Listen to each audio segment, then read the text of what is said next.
On the eve of the wedding, my wife said she was going on a trip with her childhood friends to relieve stress. However, I suddenly saw a post on Moments from her childhood friend William. The person I love is going to be given to another man. Let me have you one last time. The accompanying picture was of my wife, bare-shouldered and fast asleep. I was stunned for 2 seconds, then typed a message thoughtfully to remind him, "Don't forget to get a checkup. My wife is sick." The moment I sent that message, the phone rang. My wife Mia's tone was filled with dissatisfaction and a hint of threat. "What are you talking nonsense about? Do you still want to get married or not?" I looked at the bouquet of flowers in my hand that was prepared for the wedding.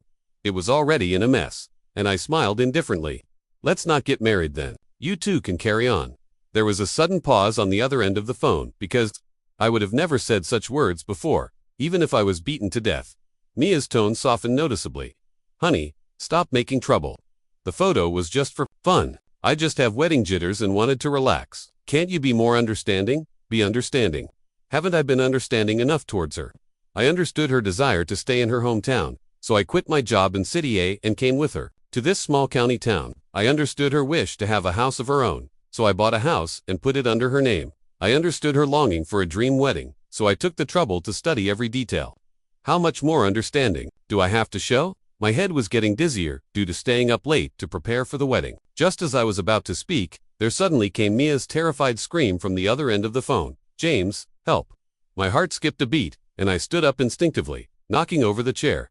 "What's wrong?" Her voice became even more pitiful. "James, my leg was bitten by a snake. I can't feel it anymore. Am I going to die?" At this moment, I suddenly remembered that they had gone to climb a mountain in a desolate area of the local region.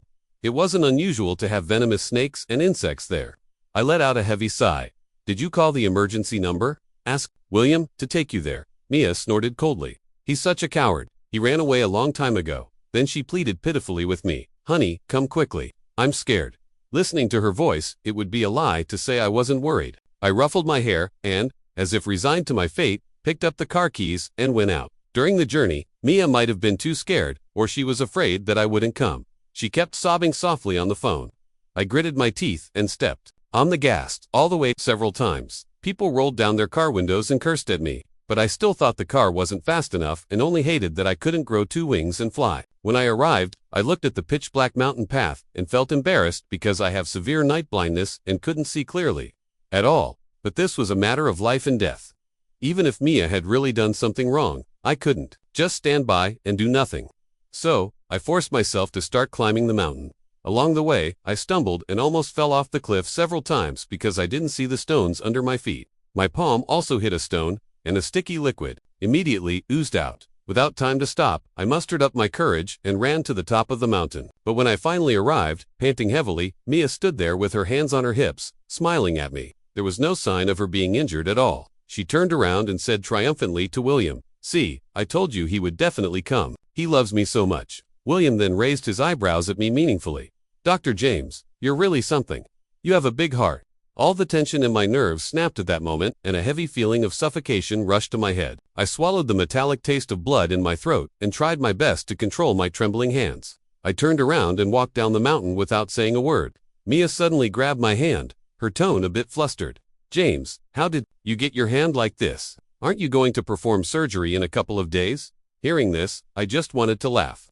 Didn't she cause this? For a surgeon, the hands are more important than life itself. Yet they had become a bargaining chip for her jokes. I didn't want to waste any more words with her and just hoped to go down the mountain quickly and deal with the injury. She sensed the change in my mood and hugged my arm, starting to act CSH. "William said that if he could trick you up here, he would send me a red packet. Aren't you going to praise your wife for being smart and good at managing the household?" I pushed her away indifferently and carefully walked each step of the way. When Mia saw that I wasn't following her lead, a frosty expression crossed her face. Well, in the past, it was always me who coaxed her.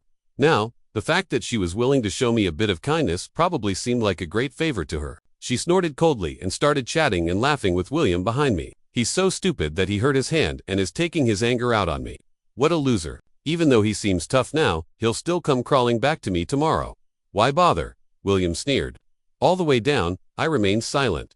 I no longer, like before, nervously paid attention to Mia's words and deeds all the time.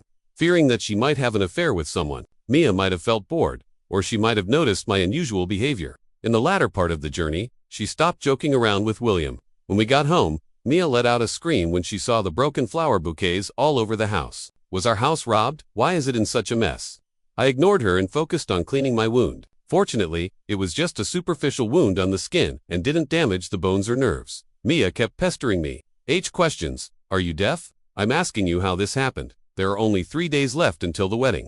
After bandaging my wound, I let out a long sigh. I said indifferently, what are you shouting about then? Let's not have the wedding. Mia looked at me in disbelief, and there was a hint of panic on her face. But soon, she sneered. James, do you think I'll beg you like this? You're dreaming.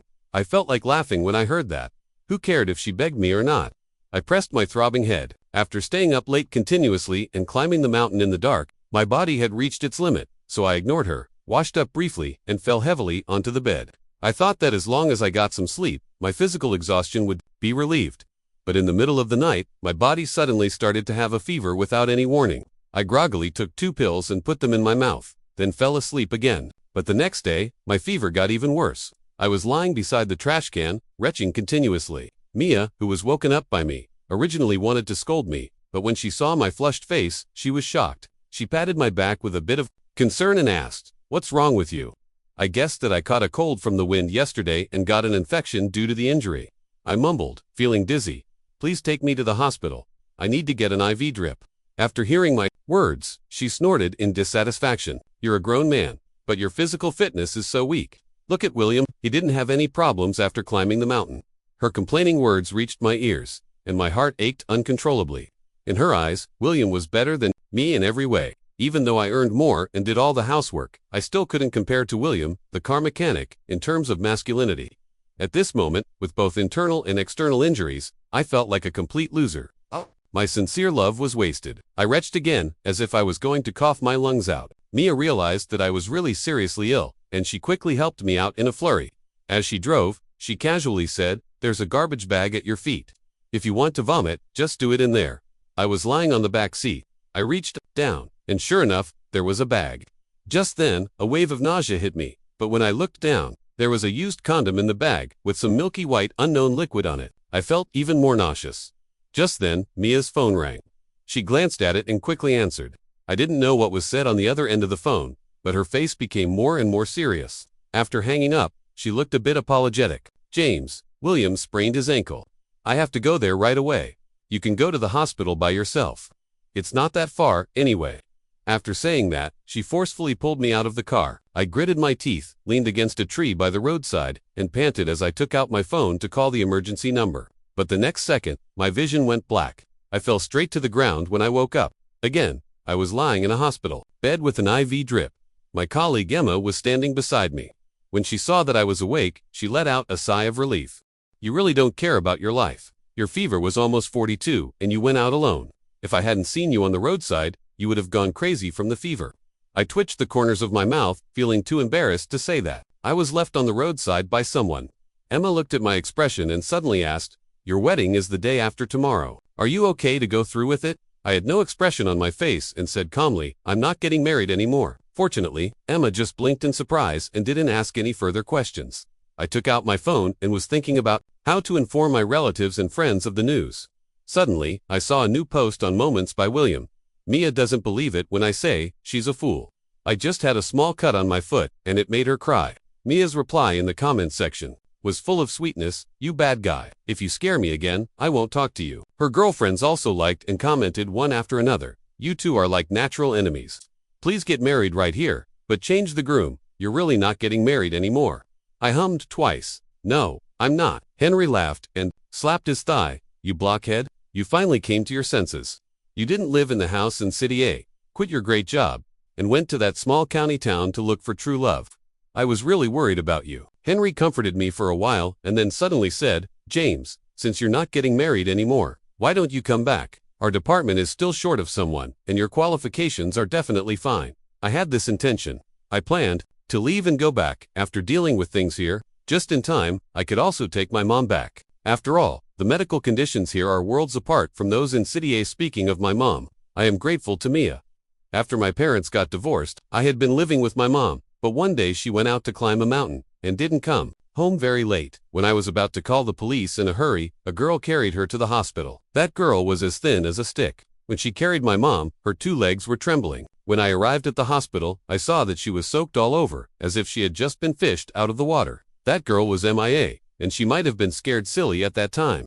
No matter what I asked, she just bit her lips and didn't say a word. After 3 hours of emergency treatment, my mom's life was saved, but she became a vegetable. At that moment, I felt that the world had lost its color. It was at that time that Mia walked into my heart. She was a warm-hearted and diligent girl. She always blamed herself, saying that if she had met my mom earlier, maybe she could have woken her up. I explained to her that my mom had high blood pressure and it was normal for her to faint suddenly. This matter had nothing to do with her, but this girl was as stubborn as a mule. She went to the hospital frequently. Either she was wiping my mom's body or massaging her limbs. I felt that I was really wronging her, so I secretly stuffed a red envelope into her bag. Unexpectedly, the next day she came to me with red eyes. Holding the red envelope, "Do you look down on me?" I was immediately flustered and blurted out, "How could that be?" She smiled, blushed, and said softly, "Then, would you like me to be your wife?"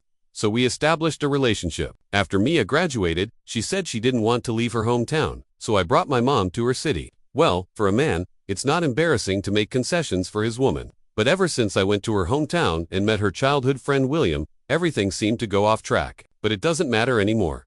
Everything is in the past. I sighed. I pulled out the needle and tube and planned to go home. Suddenly, Emma, who was coming towards me, stopped me. "I'm off work. Let me give you a ride home. It's on my way anyway." I didn't decline. After thanking her, I took Emma's car and went home. When I opened the door, I was shocked by the scene in front of me. My wedding room was crowded with people. EMS's parents, girlfriends, and even William were there. It was like a joint trial. Mia's eyes were red and swollen. Obviously, she had been crying for a while. I was a bit puzzled. What was she crying for? She should be celebrating with William at this moment. When she saw me, she rushed forward and slapped me. "James, are you even human? You just canceled the wedding like that." I pushed her away coldly. "Isn't this exactly what you want?" William, what's wrong with fulfilling your wish?" William clicked his tongue. "James, you're being narrow-minded by saying that. The two of us have a pure friendship. If we were going to be together, we would have been together long ago." Mia's mother sighed. "James, you really have a misunderstanding. The two have been playmates since childhood. Don't be so petty as a man." I sneered. "You guys are treating me like a fool, aren't you?" As soon as I finished speaking, Mia threw a photo at me. "How far have you gone with this?" I was completely confused by her words. I picked up the photo, and it turned out to be Emma. In this photo, Emma and I were sitting and talking, and there was no sign of any impropriety at all. At this time, Mia's father spoke up, and a glint flashed in his eyes. "James, since you've cheated, this matter can't be left like this. How about this? You apologize to Mia and add another 100,000 yuan as the betrothal gift, as compensation. Then we'll let this matter go. After all, we're family." I stared at their faces. Some of them were arrogant and disdainful, some were scornful and mocking. I laughed. They were trying to turn black into white. When I gave the betrothal gift and bought the house, they kept saying that they regarded me as their own son. Now that they saw I was going to leave, they regarded me as a pushover and tried to take advantage of me. One originally wanted to give their family some dignity and part on good terms. But since Mia has no sense of shame, don't blame me for not showing her any mercy. I turned around, took out a stack of documents from the room, and threw them hard in the faces of her family. Mia was annoyed by being hit. She picked up the papers on the ground and said angrily, "I want to see what this is." But before she could finish speaking, her face turned pale as paper, and her body trembled like a dice. Mia's father and Mia's mother looked at each other in confusion, and also picked up the papers. After taking a look, Mia's mother's eyes widened, and she almost couldn't catch her breath. Mia's father was so angry that his face turned red, and he roared, "This is forged. How could my daughter have had an abortion?" He grabbed Mia's arm. "Daughter, say something quickly. They're throwing such slander at you." But Mia just kept her head lowered, looking full of shame. At that moment, Mia's father understood everything. He grabbed Mia's collar and slapped her. "When did you have an abortion? Whose child was it?" William was panicked at this time and was about to slip away quietly. I stepped forward to block him and smiled. "It's your turn. Where are you going?" William looked at me nervously and said bravely but insincerely, "It's your family's business. What does it have to do with me?" Mia's father got angry when he heard this and cursed. "Was it you, William? You defiled my daughter, and now you want to run away?" William was stubborn. "Uncle, I don't know about this. Besides, it's all in the past. Why keep dwelling on it? Just live a good life in the future, okay?" I couldn't help laughing. Mia's mother was really afraid that I wouldn't want her daughter. That's right, I gave her family 660,000 yuan as the betrothal gift. I also helped her son get into a key primary school. How could she let go of me? This easy target. So easy. Mia was crying so hard that she couldn't catch her breath. James, I know I shouldn't have hidden, in the fact that I had an abortion from you, but it's because I care about you. I swear I have no relationship with William anymore. We're just innocent, good friends. What an innocent friendship. She was still full of lies even now. Mia's father and Mia's mother knew they were in the wrong, but they still tried to smooth things over. James, you see, you've cheated, and Mia has cheated too. Be fair and forgive each other, then you can live a good life in the future. Yes, we can still be a family in the future. I looked at these people who refused to admit their mistakes and decided not to show any more mercy. So I took out my computer and played the car video. In the video, Mia, disheveled, was passionately kissing William. The gasps of the two of them were especially clear in this enclosed room. Mia broke down. She rushed forward and smashed the computer on the floor. Mia's father picked up a bench and charged towards William. You beast, I'll beat you to death. The room was immediately in chaos. Mia's father and William started fighting, and Mia's mother was crying and trying to stop them. Mia knelt in front of me, begging me to forgive her. James, I was wrong. I was just confused for a moment. Please forgive me. Okay. I pulled her hand that was tightly gripping my pants away and said coldly, don't touch me. I think you're dirty. Tell me, what can I do for you to forgive me? You can hit me. Mia was like a madwoman, grabbing my hand to hit herself. I looked at her coldly. She had lied to me time and time again and treated me like a fool. Now that her misdeeds had been exposed, she's kneeling on the ground begging for my forgiveness. Mia, your apology is worthless. I didn't want to entangle with such a person anymore and said calmly, return all the betrothal gifts. The house is in your name. I paid the down payment, and you can pay off the remaining mortgage by yourself. Consider the down payment as the reward for saving my mother's life. From now on, we won't owe each other anything. Mia's pupils dilated. She could see my determination to break up.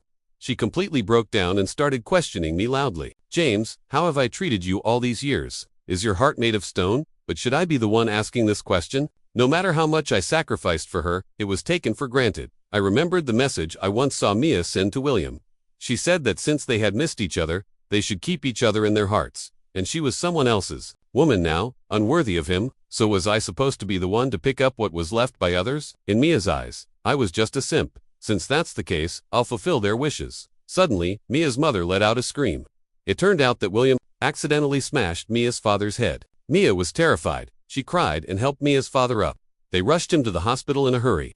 Before leaving, she looked at me with tears in her eyes. James, wait for me to come back and explain to you. But I didn't want to listen. I started packing my luggage. I applied for resignation. 2 days later, my resignation application was approved. I went to the hospital to hand over my work. Although my colleagues were reluctant to part with me, they all wished me the best. We had a meal together. After having enough to eat and drink, a colleague stammered and said, James, originally seeing that you were about to get married, I planned to keep this matter to myself. But now that you're not getting married, I thought about it and decided to tell you. Looking at his serious expression, I asked, what is it? Just say it. My colleague frowned and said, last month, when my partner and I went to a hotel, we ran into Mia and a man. They were walking arm in arm, looking very intimate. I opened my phone, flipped out a photo, and asked, is it him? My colleague nodded and said firmly, that's him. I understood and remembered the day of our love anniversary last month. I cooked a table full of her favorite dishes. I wanted to give her a surprise at home, but she didn't come back until the middle of the night. I asked her with an ashen face where she had been. Mia said impatiently that she had gone to see a colleague. I immediately asked her to call to prove it, but Mia burst into tears and blamed me as if she had been provoked. I'm also under a lot of mental pressure. Why are you being so aggressive? Don't you just want to do that thing? As she spoke, she frantically tore at her clothes. I gave in. Despite being full of anger, I had to comfort her instead. But if I had been more clear-headed that night, I would have noticed the suspicious marks on her body.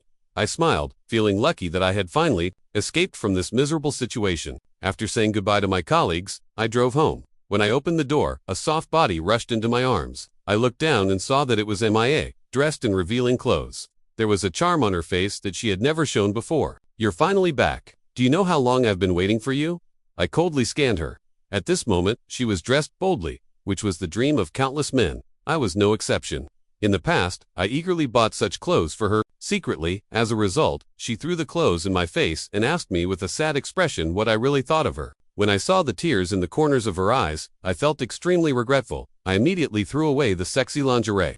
Who would have thought that it wasn't that she didn't want to wear it, but that I wasn't worthy of seeing it? Because I suddenly remembered that once, when I was at a gathering with Mia's friends during the Truth or Dare session, someone asked William what the most exciting scene he had ever seen was. William pondered for a moment and said slowly, with an expression of still being immersed in it, it was a short skirt with red bows. As soon as he finished speaking, everyone in the room started to boo. At that time, I didn't understand. Now that I think about it, it turned out that they were all making fun of me.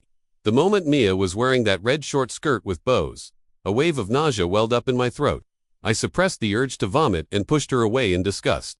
Mia fell to the ground in a sorry state and looked at me in disbelief. Looking at her expression, I'm sure William was very fond of this outfit. I thoughtfully suggested, you'd better show it to William.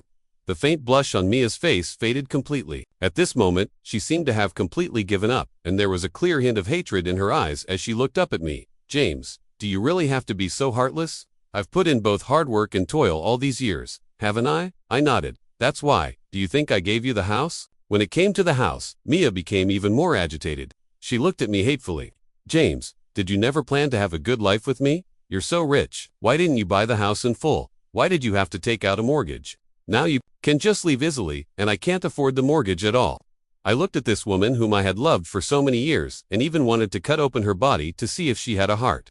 I gave her a betrayal gift of 660,000 yuan and also bought 5 pieces of gold jewelry. I also had to pay my mother's medical expenses regularly. Even so, she was still not satisfied and kept questioning me why I didn't buy the house in full. I pressed my throbbing head wearily and said all the good words I could. Mia, I've given you everything I could. It's you who are not satisfied and have brought things to this point. You can only blame yourself. She immediately retorted, you're talking nonsense. You clearly still have a house in City A. You can sell it for a 7-figure sum. Why don't you sell it? Veins bulged on my forehead, and I said word by word, that house belongs to my mother. She sneered.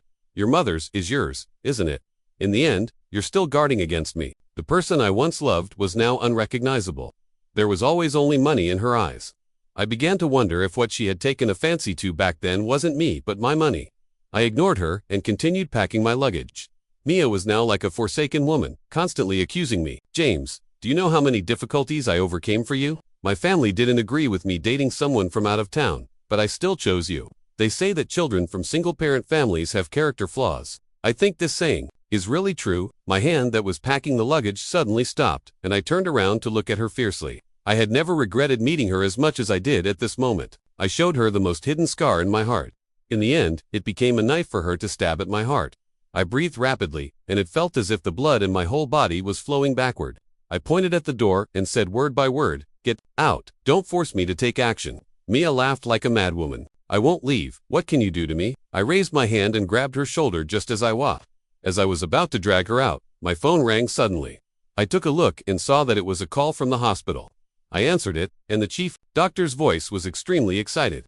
James, your mother has woken up. I was stunned for 2 seconds and burst into tears of joy. I'll come right away. Thank you, Dr. Jean. I wiped away my tears and started looking for the car keys. Mia, who was standing in the living room, seemed to be possessed by a ghost. Her body suddenly started shaking. Seeing that I was about to go out, she snatched the keys and stumbled out. I felt strange. Why was Mia in such a hurry? I opened my phone and called a taxi. When I arrived, I couldn't wait for the elevator and ran all the way to the 8th floor. I pushed the door open, panting, only to see Mia kneeling beside my mother's bed. The strange feeling in my heart grew stronger, and a creepy suspicion flashed through my mind. I rushed over, pushed Mia away, and hugged my mother. All the grievances in my heart welled up at this moment. My mother stroked my back. You've had a tough time these past few years. I shook my head and choked up. What are you talking about, Mom? My mother then looked at Mia, who was feeling uneasy. Mia, it must have been hard for you to marry my James. I stood up and stopped Mia, who wanted to speak. Mom, we didn't get married. Mia burst into tears with a sob. She still wanted to say something, but this time I didn't give her a chance and directly pushed her out of the door. My mother was confused. She's not your wife. I sighed and briefly told her the whole story. Unexpectedly, after hearing what I said, my mother was so angry that she slapped the table heavily. This girl came to beg me, saying she was your wife and hoping I would let them off the hook. Thought that since we were going to be a family, there was no need to pursue the matter further, but she actually lied to me. My heart skipped a beat, and I quickly asked, Mom, what exactly happened to you? At that time, my mother pondered for a while and then said slowly, that day, I was on my way down the mountain. On the way, I saw a man and a woman arguing. I saw that the boy was about to hit the girl, so I went over to dissuade them. As a result, the boy pushed me down in a fit of anger, and I rolled down the slope onto a rock. After that, I couldn't remember clearly. That girl was MIA. After hearing what my mother said, my fingers couldn't help but tremble.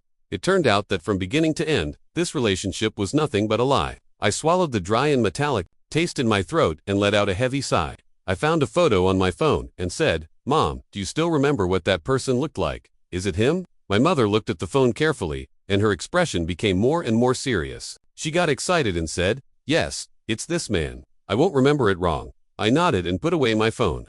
I said word by word, "Mom, let's go home. I will settle this account bit by bit." My mother let out a sigh and said, "How could things have turned out this way?" I smiled and stroked her hair, saying, "Everything is in the past. As long as you're still here, that's all that matters." After that day, I took my mother back to the city. At the same time, I found a lawyer and sued Mia and William. When Mia found out, she went crazy and called me hundreds of times in one night. I blocked her number directly, and William kept sending me voice messages. I clicked on 2 of them and listened. All he said was that he was wrong and hoped to apologize to my mother in person. He said he had elderly parents and young children to support and hoped I would let him off. In the end, he even started scolding Mia, saying she was a troublemaker. If it hadn't been for the argument with her that day, he wouldn't have accidentally pushed my mother. At the end of his message, William actually started crying loudly. It was clear that he had been under a lot of pressure recently. Come to think of it, William came from an ordinary family, and his mother had some underlying health problems. If he, a car mechanic, went to prison, his life in the second half would be over, as one could imagine. But what did it have to do with me? He was the one who did those things, and an adult should be responsible for their actions. I stopped paying attention to their affairs and handed over the following procedures to the lawyer. I then took my resume to the hospital that my friend had recommended. This was one of the top 3 hospitals in the country. However, my resume was quite impressive, and with the internal recommendation from an acquaintance, I received an employment invitation. My life returned to normal once again. My mother's health was getting better and better, and after going through all this, I completely let go of the past. But just when I got off work in the evening, I saw Mia standing at the entrance of the hospital. She looked haggard and nervously watched the people coming and going. I frowned, put on my mask, and walked out without looking sideways. But just 2 steps out, Mia recognized me. Damn it, I clearly remembered that when I went to the amusement park with her before. We got separated by accident, and I found her quickly. I just wanted to stand there and see when she would notice me, but I was disappointed. After waiting for nearly an hour, she still didn't find me.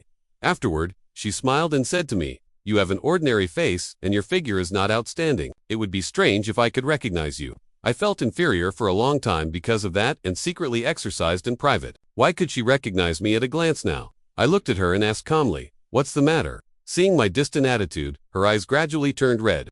She raised her hand to grab my sleeve, but I sidestepped to avoid her. I said impatiently, "If you have something to say, say it.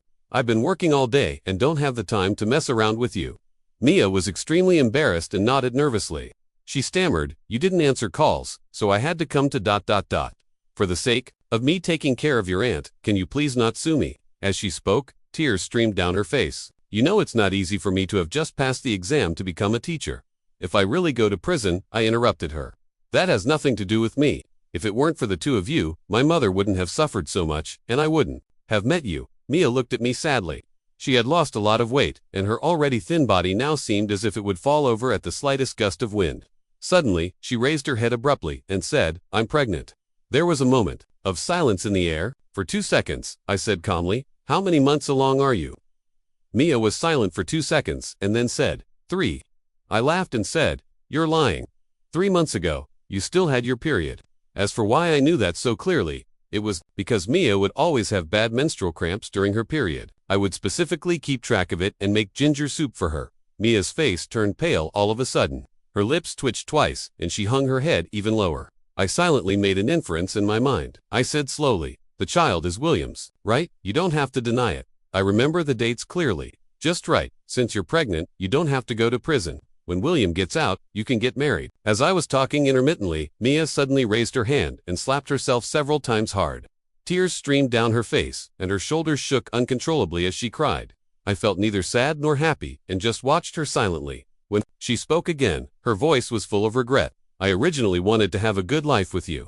William is not the kind of person who can live a proper life. But I don't know why, after I returned to my hometown, he pestered me again like a ghost. He just can't stand to see me happy. He knows he's not as good as you, so he's jealous of me and hates you. I made up my mind several times to ignore him, but he threatened me with my private photos.